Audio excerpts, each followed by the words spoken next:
Bonjour, donc une petite aide pour le chapitre 2 relatif à la dynamique de la lithosphère. Dans un premier point, la mobilité horizontale. L'objectif est d'étudier les différentes méthodes géologiques qui ont permis de montrer les déplacements horizontaux des plaques lithosphériques. La première de ces méthodes, c'est la géodésie spatiale, qui fait appel aux satellites, et donc au GPS, et les mesures que l'on réalise aujourd'hui permettent de détecter les mouvements actuels et de calculer les vitesses de déplacement. J'en profite ici pour vous rappeler la manière dont on a défini les frontières de plaques. Donc quand on étudie dans un premier temps la répartition des séismes, puis celle du volcanisme, on constate le synchronisme entre les deux, et on a ainsi délimité environ 12 plaques lithosphériques, avec certaines zones où on a des zones de divergence. C'est le cas au niveau de la zone médio-atlantique, et au contraire les zones de convergence, comme la plaque de Nazca, qui plonge sous la plaque de l'Amérique du Sud. Donc deux types de mouvements, des mouvements de divergence au niveau des dorsales, et des mouvements de convergence au niveau des zones de subduction, et également au niveau des zones de collision continentale. Donc quand on a deux croûtes continentales de même densité, on parle en effet de collision. Alors dans un deuxième temps, il s'agit de trouver des indices géologiques du déplacement, cette fois-ci passé des plaques lithosphériques. Et on va voir en quoi l'apport des anomalies magnétiques nous le précise. Alors un petit extrait vidéo, donc une boussole, et pour vous faire comprendre que le basalte, c'est ce que la personne a dans la main, le basalte est magnétique, donc il contient des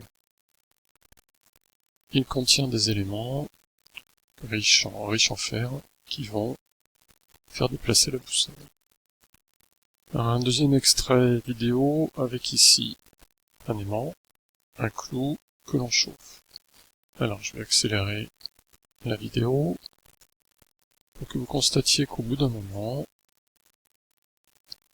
on observe que le clou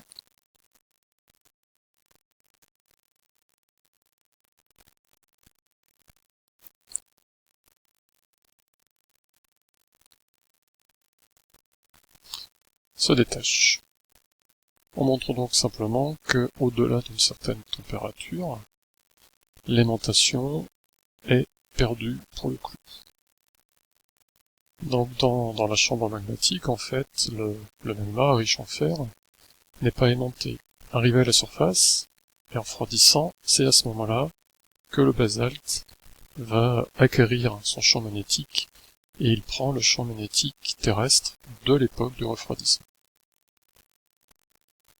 Alors curieusement, l'étude du champ magnétique que l'on a enregistré dans des basaltes d'âge varié montre que la polarité du champ magnétique change. Donc aujourd'hui, quand vous prenez une boussole, elle se dirige vers le nord, et il y a des époques où vous preniez une boussole, elle se dirigeait vers le sud.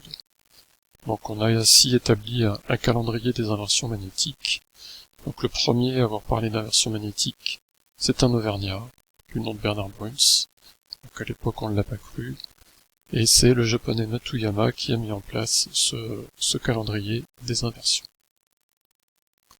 Alors en parallèle de cette découverte d'inversion de la polarité du champ magnétique, on a découvert l'existence d'anomalies magnétiques.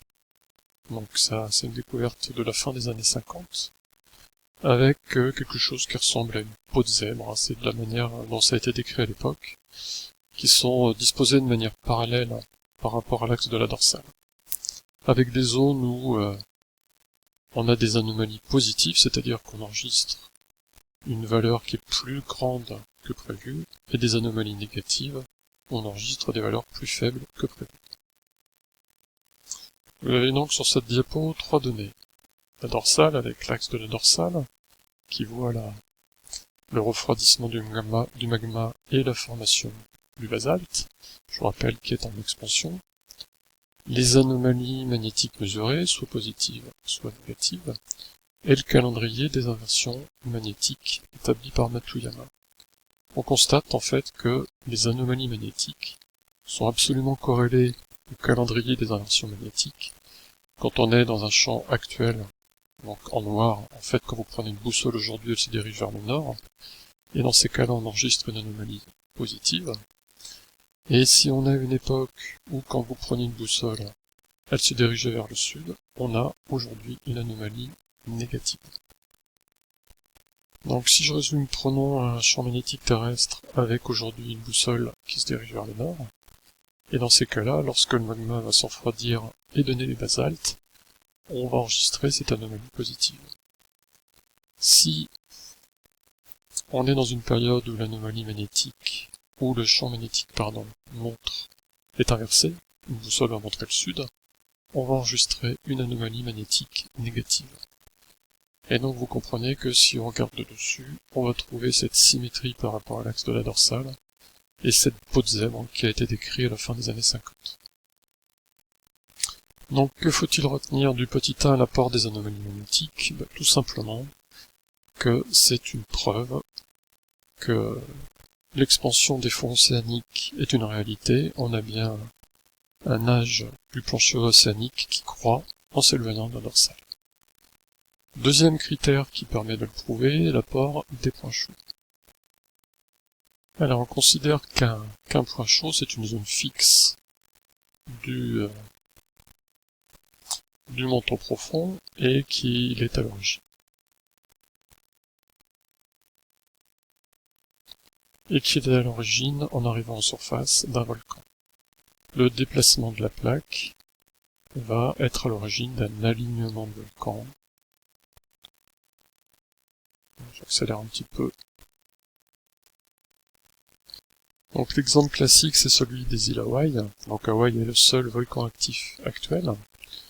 Et vous allez, en allant vers le nord-ouest, des volcans de plus en plus anciens.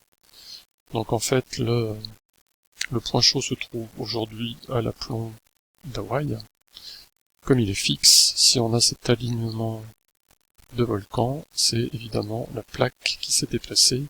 On arrive ainsi à déterminer le sens de déplacement de la plaque, donc là en l'occurrence vers le nord-ouest, et on peut même déterminer la vitesse à laquelle ça s'est réalisé. Dernier indice géologique permettant de montrer qu'il y a bien un déplacement passé des plaques lithosphériques, l'étude des forages océaniques. Donc ce bateau par exemple, ça fait des dizaines d'années qu'on l'utilise pour avoir une idée de la constitution de la croûte océanique. Donc il n'y a rien à noter ici, c'est juste pour que vous compreniez l'enjeu de l'étude des fonds marins. Un enjeu économique énorme. Sachez que les eaux territoriales, initialement, sont délimitées à 370 km des côtes. Donc connaître les fonds marins, c'est connaître les différentes ressources minières et pétrolières qui peuvent exister. Seulement 10% des fonds marins ont été cartographiés. L'Irlande a une politique complètement différente, a cartographié 75% de ces fonds, et ce sont des données ensuite qu'ils vont vendre à des industriels pour pouvoir installer au bon endroit des éoliennes, des hydroliennes ou trouver de nombreuses ressources minérales. Donc, exemple de ressources, trouver des nodules polymétalliques, riches en manganèse, en nickel, en cuivre, en cobalt. Mais l'intérêt de l'étude des fonds marins, c'est aussi de savoir quelles sont les différentes profondeurs pour installer les câbles, utiles pour la télécommunication. Et pour vous montrer que c'est vraiment une donnée importante, en 2007, les Russes ont déposé à 4000 mètres de profondeur un drapeau pour dire « c'est à nous ». Alors on avait eu le temps, avant le confinement, de s'intéresser à l'âge des sédiments qui sont déposés sur le basalte, sur la croûte océanique, de voir leur âge en fonction de la distance et de constater qu'on a quelque chose de croissant. Donc